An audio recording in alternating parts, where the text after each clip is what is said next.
reason is that some schools just force students to buy the books, right? So they have no choice, and then you can basically charge any price. And that's why there's so many European or international editions, because these are then meant to be sold in countries where it's not mandatory to buy the books, so the price is significantly lower, it's the same content. So if you can get a hold of an international or European edition, that will always be kind of cheaper in that sense. So these are kind of very broad textbooks, and the corporate finance ones basically cover a wide area of topics, and basically mostly everything that we're going to discuss in the class. Now I've listed 4 additional books here which are a little bit specialized, mainly focusing on derivatives. So as the name derivative suggests, these are products that derive their value from something else, so they don't exist independently. And they're, for example, used in the energy markets for trading. So someone tells you the oil price is currently at, say, $80, so usually they're not actually talking about the price of actual oil. They're talking about a futures contract, which is a financial contract that depends on the oil price, but it's not actually the oil. So the oil futures is the most liquid, the most heavily traded financial contract in the world. And the oil price itself doesn't kind of exist, because you can basically only see that when you're basically have access to a pipeline and you're buying directly the physical oil. And it's not the same in the US as it is in Germany, for example. So whenever people are referring to commodity prices, they usually refer to these futures contracts. So we're going to touch on a couple of derivatives, on the most important ones. So there will be a discussion of futures, and I'm going to discuss some interest rate derivatives, which is usually something that is considered to be a bit boring, because in the bond markets there's not happening a lot, right? The movements are not really big. But this is, we're going to look at this in a second, actually a larger market than the equity market. Right? So it's actually quite important to know, and there are many useful applications, and from a corporate perspective, these are the most important products, because all companies are basically borrowing money, so they're exposed to interest rate risk. Right? At the moment, interest rates are going up.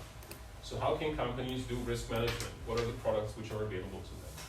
Or even personally, if you want to maybe buy an apartment at some point, you're facing interest rate risk. So you can use some of these products to manage that.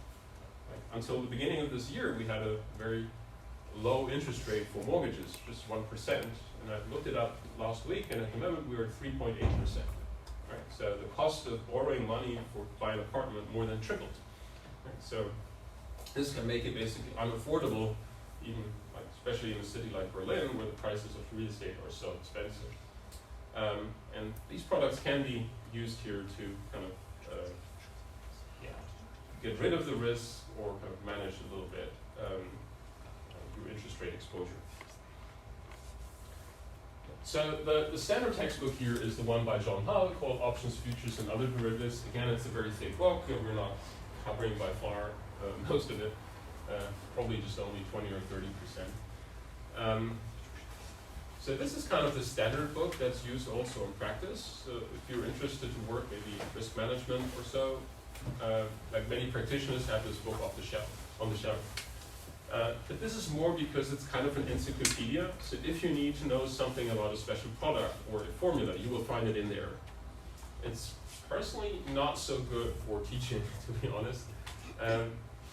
He quite quickly jumps into formal derivations and not really explains intuitions behind it. However, it is the most used book that's out there. Maybe we can touch on a little bit my points of criticism when we are at the point in the lecture. So the derivative markets by Robert McDonald is kind of a little bit more verbal explanation of the topic. I'm always struggling to find a good book for derivatives, because either it's very technical and mathematical, almost like on a level for doctoral students, or it is basically too simple, and there is nothing really in between. And the book Derivative Markets by McDonald is kind of the one that comes closest to it.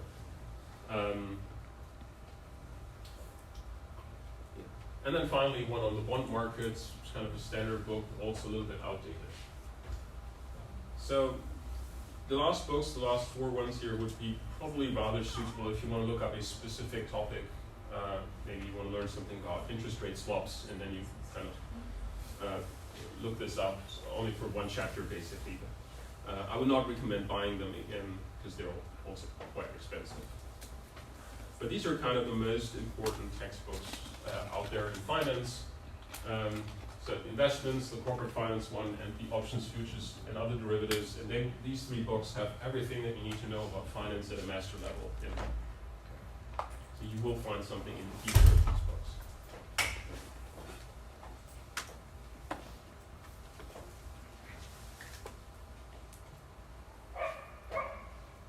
And we should have all of these books in our library, so I'm sure of that.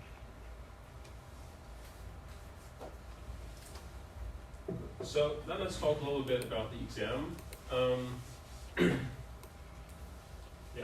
The first point about the 2 exam dates, I'm actually not quite sure if our class has to follow that. So maybe since you're probably all new to this school here, a short explanation. So starting from last semester, there was a change in the law in Berlin that we now have to offer 2 exam dates for every class.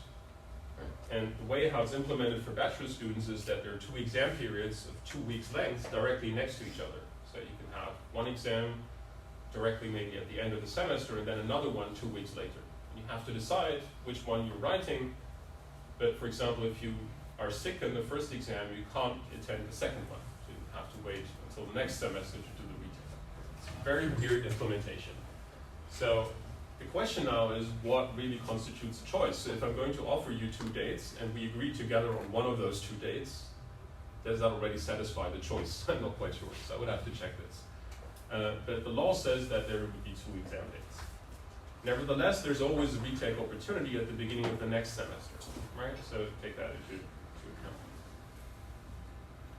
account. So 120 minutes, it's the usual time here in 1 point per minute. So this is kind of an indication for what I believe how much time you should spend on an exercise. If you see that there's a question that only gives you 2 points, but you're working on it for 10 minutes, you should move on, right? So that's kind of the most important takeaway. This shouldn't happen, but like sometimes there is a solution that I have in mind, which is really quick. I have a shortcut in mind, and maybe there's another way of solving it, which just takes longer. So this is something I try to avoid, but and nobody's perfect, so sometimes this happens that I see that students are wasting time on something that they could have done much, much quicker. So the point indication should kind of be helpful in that regard. And usually I rather sort the exercises by topic and not really by level of difficulty. So it always makes sense to have a look through the whole exam and see where there are easy questions that you can answer, just also to gain confidence. And then usually within an exercise, the questions become progressively more difficult. So sometimes it makes sense to sort of skip through and kind of answer easy questions first. Okay, you can obviously use a calculator. There's just one restriction: it should not be programmable.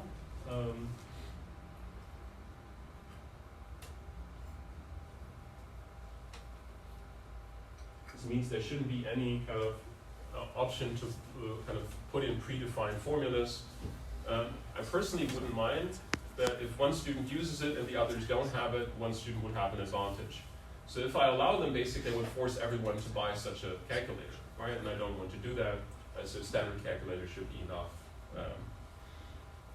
The second thing was the formula sheet, which I already mentioned. I will provide that as part of the exam, and it's basically my kind of draft. If you have any suggestions and you say, okay, this is a formula that's very important and should be on the formula sheet, just let me know, right? I can change the formula sheet. We can squeeze in more formulas if you demand.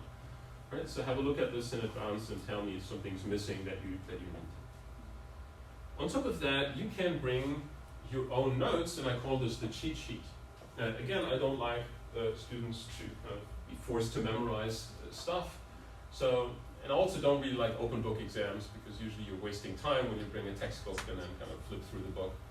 So this is kind of the trade-off. So you can bring one A4 size piece of paper with your own handwritten notes on both sides of it. What is important for me is that it is open book exams because usually you're wasting time when you bring a textbook and then kind of flip through the book.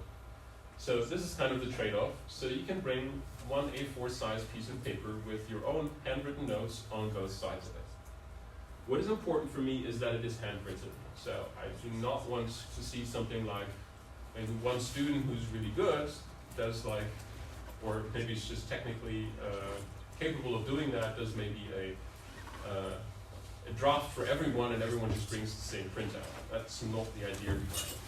So I want this to be kind of the creation of your own learning process. So, and this is probably the biggest benefit of it, because you have to go through the material and think about, okay, is this important? Should I put it on the sheet? And then when you write it down, you kind of memorize it already. So please only bring handwritten notes. And again, just to be fair, if I see that someone's bringing a printout or a photocopy, I would take it away.